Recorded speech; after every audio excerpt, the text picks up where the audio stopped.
Deb Nygaard with Arthur's Residential Care with today's insights from Arthur's. Today I want to talk about the therapeutic fib. This is a big no-no. Do I lie to mom or not? We cared for a woman one time whose adult daughter said, "I will never lie to my mother. I was taught to tell the truth." But the truth was, mom felt like her husband was still alive and he'd died 5 years ago. And every time the daughter reminded her mother of this, the poor woman had to grieve his death all over again like it was brand new. It was really devastating. It wasn't kind.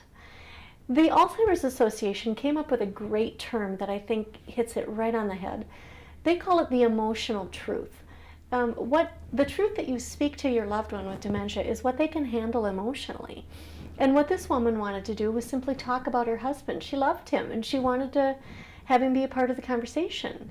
And so one thing that you could do is simply bring up a story from the past that mom would remember. Do you remember when you and dad used to dance together? What was that like? Or say now, wasn't the first home that you and dad had on the farm? Was it a dairy farm? Tell me more about that.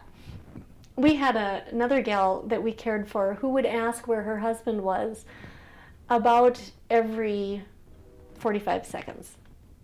And what worked for her was to know that he had gone fishing, because she knew that that took some time. And if we said he was at work, that didn't take as long and she would ask more frequently. But if he was on a fishing trip, you know how much he likes to fish. And she did. Yeah, he loves to fish. And then she'd want to talk about him. He's a good man and I love him. And she would tell us about him. And so we would always ask, what's the best thing that you love about your husband? I hope these tips help you to understand a little bit more about how to converse with your loved one. Deb Nygaard with Arthur's Residential Care.